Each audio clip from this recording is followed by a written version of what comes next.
नमस्कार मंडळी. स्वातंत्र्यवीर सावरकर जीवन कार्यदर्शन या उपक्रमात आपल्या सगळ्यांचं मनःपूर्वक स्वागत. आजचा भाग हा 15वा भाग आहे आणि भागाचं शीर्षक आहे साहित्य प्रतिभेची चुणूक. मागच्या भागामध्ये आपण बघितलं की सावरकर गट निर्माण झालेला आहे. पुण्याला सुद्धा मित्रमेळा या संस्थेच्या शाखा निर्माण झालेल्या आहेत. अनेक सदस्य मित्रमेळ्याचे सभासद बनलेले आहेत आणि सावरकर हे नाव आता पुण्याच्या पंचक्रोशीमध्ये सगळीकडे पसरायला लागलेलं आहे. सावरकर फर्ग्युसन महाविद्यालयामध्ये आता रुळलेले आहेत. मंडळी त्यावेळेला विद्यार्थी मंडळं निघायची बरं का. आणि सावरकर ज्या मंडळाचे सदस्य होते त्या मंडळांनी आर्यन वीकली नावाचं एक हस्तलिखित साप्ताहिक सुरू केलं होतं. देशभक्ती, वाङ्मय, इतिहास आणि विज्ञान अशा वेगवेगळ्या विषयांवर सावरकरांनी या साप्ताहिकातून अनेक शैलीदार आणि उद्बोधक लेख लिहिले होते बरं का. यातील अनेक लेख मंडळी पुण्यातील वृत्तपत्रात प्रसिद्ध सुद्धा व्हायचे. सावरकरांनी हे जे लेख लिहिलेले होते त्याच्यापैकी एक अत्यंत उत्कृष्ट लेख म्हणून नावाजला गेलेला लेख म्हणजे सप्तपदी हे शीर्षक असलेला लेख मंडळी.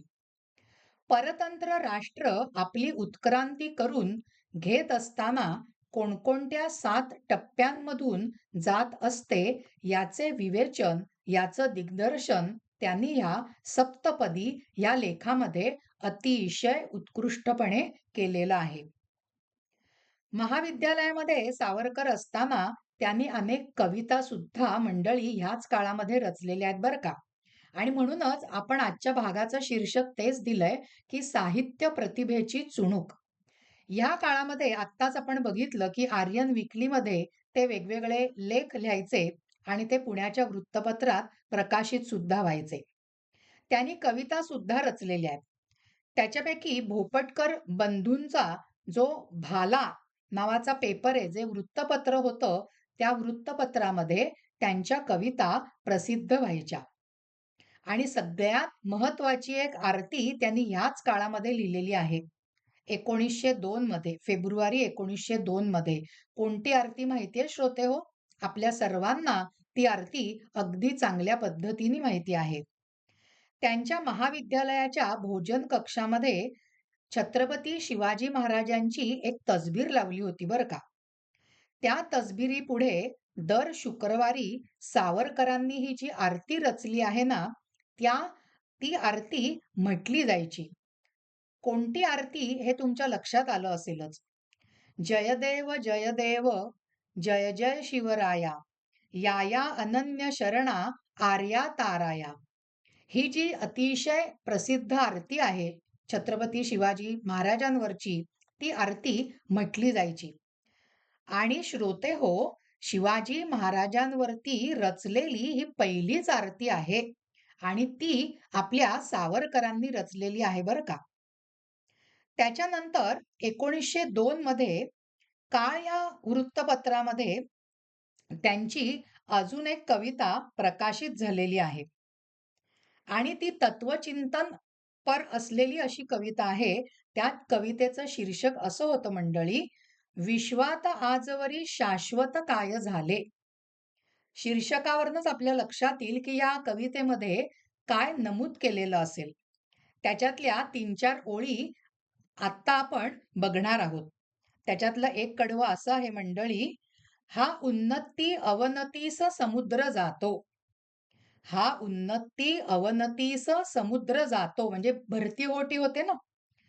भासवान रवी ही उदयास्त अखंड घेतो. उत्कर्ष आणि अपकर्ष समान ठेले. कधी उत्कर्ष होतो, कधी अपकर्ष होतो.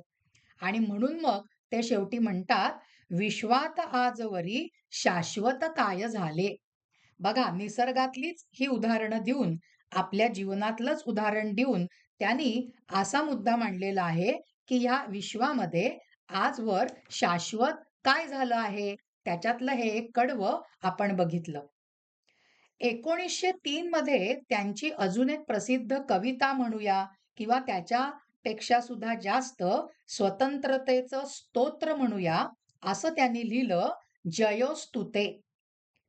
हे स्तोत्र सुद्धा तुम्हा आम्हा सर्वांना माहिती आहे. आणि ह्या स्तोत्रामुळे त्यावेळेला जनमानसामध्ये देशभक्तीची एकच लाट उसळलेली होती मंडळी. आजही आपल्या भारतामध्ये हे उत्कट देशभक्तीपर स्तोत्र अत्यंत लोकप्रिय आहे आणि ते त्यांनी 1903 मध्ये रचलेलं आहे. जयोस्तुते श्री महन्मंगले शिवास्पदे शुभदे स्वतंत्रते भगवती त्वामहम यशोयुताम वंदे. त्याच्यातला प्रत्येक शब्द हा अगदी तावून सुलाखून त्यांनी लिहिलेला आहे आणि ते संपूर्ण गीत ऐकल्यानंतर किंवा म्हटल्यानंतर खरोखर त्यावेळच्या जनतेला कितीतरी प्रेरणा मिळालेली आहे. त्याच्यानंतर त्यांनी मुंबईमधले जे प्रख्यात भालचंद्र भाटवडेकर आहेत ना, त्यांनी काय केलं होतं माहितीये? त्या भाटवडेकर आहेत त्यांनी बॉम्बे हिंदू युनियन क्लबच्या हेमंत व्याख्यानमालेच्या वतीने एक काव्य स्पर्धा आयोजित केलेली होती. आता या काव्य स्पर्धेमध्ये सावरकरांनी भाग घेतलेला आहे बरं का. आणि ज्याची कविता उत्कृष्ट होईल त्याला 20 रुपयांचं रोख पारितोषिक मिळणार होतं. सावरकरांनी कोणती कविता लिहिली आहे बघा. हिंदू विधवांची व्यथा मांडणाऱ्या विधवांचे दुःस्थिती कथन या हृदयद्रावक कवितेतून सावरकरांनी निर्दयी प्रथा आणि कालबाह्य परंपरांवर टीका केली होती. आणि या काव्य स्पर्धेचा निकाल काय लागला माहितीये? सावरकरांना श्रीपाद नारायण मुजुमदार या नवोदित कवीच्या बरोबर सर्वोत्तम कवितेचं पारितोषिक विभागून देण्यात आलं. एक तरुण क्रांतिकारक असलेल्या सावरकरांमध्ये रूढी आणि सामाजिक दुर्गुणांना आव्हान देणारा एक समाज सुधारकही दडलेला होता मंडळी. आणि पुढे ज्यांनी ते समाजसेवेचे व्रत अंगीकारून जी जी कामं केली, उपक्रम केले, त्याच्यामधनं तर ते दृग्गोचर झालेलंच आहे. पण त्याची चुणूक आपल्याला या कवितेमध्ये सुद्धा मंडळी दिसते. आणि ही कविता 1904 मध्ये विविध ज्ञानविस्तार मासिकामध्ये प्रसिद्ध झाली होती. त्या कवितेतलं एकच कडवं आपण बघूया. काय म्हटलंय बघा सावरकरांनी, म्हणजे त्यांची निरीक्षण शक्ती जी आहे ती किती प्रगल्भ होती आणि त्या निरीक्षण शक्तीच्या जोरावरती आपल्या प्रगल्भ बुद्धीच्या आधारे त्यांनी अतिशय, ज्याला आपण म्हणतो अंतर्मुख करणारी अशी ही कविता लिहिलेली आहे. ते म्हणतात, देतो का हो कोणी ओ, देते का कोणी ओ, अबलेच्या या मदीय हाकेला. बोला हो धीराचा शब्द एक तरी बोला. म्हणजे ती अबला आहे, ती हाका मारते, पण तिला कोणी ओ देतंय का? तर एखादा धीराचा शब्द त्या विधवेसाठी, त्या अबलेसाठी बोला. पुढे ते म्हणतात, साठीच्या जरठांनो विधुरांनो नववधू खुशाल वरा. बघा त्या काळची परिस्थिती तशीच होती. 60 ओलांडलेली असली तरी सुद्धा पुरुष माणूस मात्र आरामात लग्न करू शकत होता. पण विधवेला मात्र ती परवानगी नव्हती. मग तिच्या लग्नाला काही दिवस लोटलेले असू देत किंवा काही वर्ष लोटलेली असू देत. आणि तोच मुद्दा घेऊन पुढे सावरकर लिहितात, लग्नाच्या अष्टदिनी विधवा, म्हणजे लग्नानंतर केवळ 8च दिवसात विधवा झालीये. परी अन्य ना वरो नवरा, परंतु दुसरा नवरा करण्याची मात्र तिला परवानगी नाही. आणि सावरकर मग खडा सवाल विचारतात, हा न्याय कोण? का हो विधवा विदुरात भेद हा असला? कसल्या अपराधाचा अबलांना क्रूर दंड हा बसला? म्हणजे त्यांची विचारशक्ती आपल्याला जाणवते ह्या कवितेमधनं. आणि त्यावेळची सामाजिक परिस्थिती कशी होती त्याच्यावरती त्यांनी या कवितेमधनं अतिशय कोरडे ओढलेले आहेत असं आपल्याला जाणवतं. हे सगळं काव्यलेखन चालू असताना मंडळी सावरकरांनी मराठीतील पोवाडा हा काव्य प्रकारही अतिशय यशस्वीपणे हाताळलेला आहे. आणि ह्याच काळात त्यांनी अतिशय जाज्वल्य असे 2 पोवाडे रचले. पहिला तानाजीवरचा आणि दुसरा बाजी प्रभूंवरचा.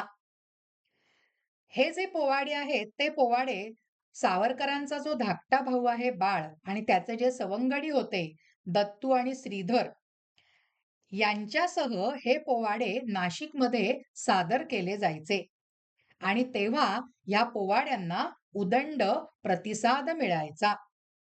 इतकंच नाही मंडळी, 17 जून 1905 ला शिम परांजपे यांनी बाळ वर्तक आणि गणपत रामचंद्र मगर यांना पुण्याला छत्रपती शिवाजी महाराज उत्सवात हे पोवाडे गाण्यासाठी बोलावलं होतं आणि टिळकांसमोर ह्या पोवाड्याचं गायन ह्या मुलांनी केलेलं आहे. तो पोवाडा सादर केल्यानंतर टिळकांनी या सर्वांचं खूप कौतुक केलं आणि त्यांना सुवर्ण पदक सुद्धा दिलं. अतिशय सर्वोत्कृष्ट सादरीकरण केलं म्हणून. इतकंच नाही, तर टिळकांनी त्यांना रायगडावरील छत्रपती शिवाजी महाराज उत्सवात सुद्धा हे पोवाडे सादर करण्यासाठी बोलावले.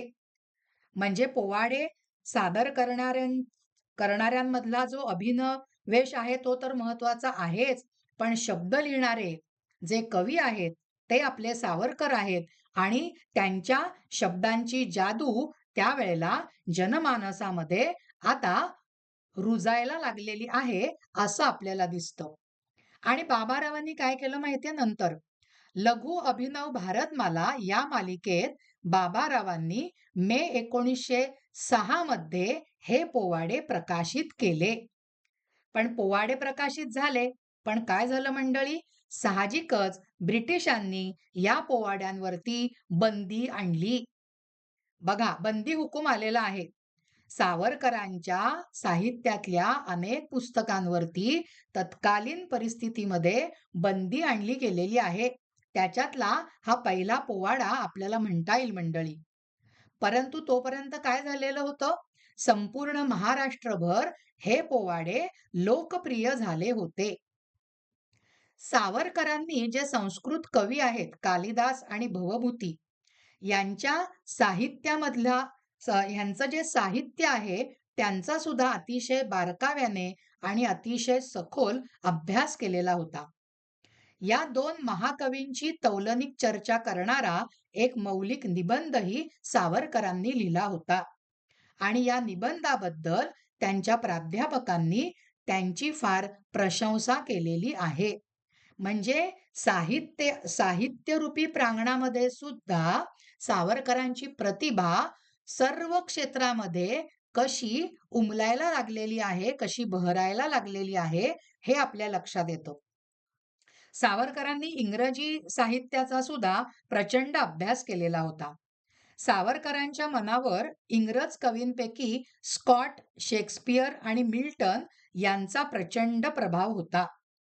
मिल्टनच्या पॅराडाईज लॉस्ट या काव्याने तर त्यांना वेडच लावलं होतं.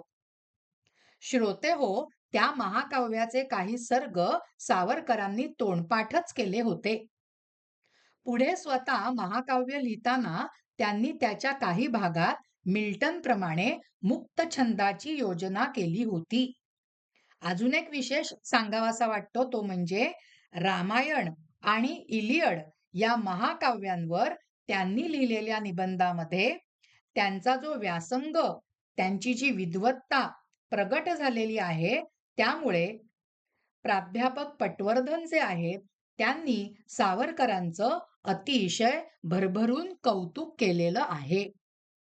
म्हणजे एकीकडे मित्रमेळ्याला सभासद जोडून घ्यायचे, त्या सर्वांना कृतिशील कार्य करण्यासाठी प्रेरणा द्यायची. एकीकडे आपला शिक्षण जो आहे, शिक्षण वसा तोही त्यांनी चालू ठेवलेला आहे आणि साहित्याच्या क्षेत्रामध्ये सुद्धा आता ते उत्तुंग भरारी घ्यायला लागलेले आहेत. तर मंडळी, अशी त्यांच्या साहित्य प्रतिभेची चुणूक आपण आत्ताच्या भागामध्ये समजावून घेतली. आपला आजचा हा भाग इथेच संपलेला आहे. तुम्हाला जर का हा भाग आवडला असेल तर ह्या भागाला लाईक करा, ह्या भागाला शेअर करा आणि अश्विनी साठे या YouTube चॅनलला अजूनपर्यंत सबस्क्राईब केलं नसेल, तर लगेचच सबस्क्राईब करा. धन्यवाद मंडळी.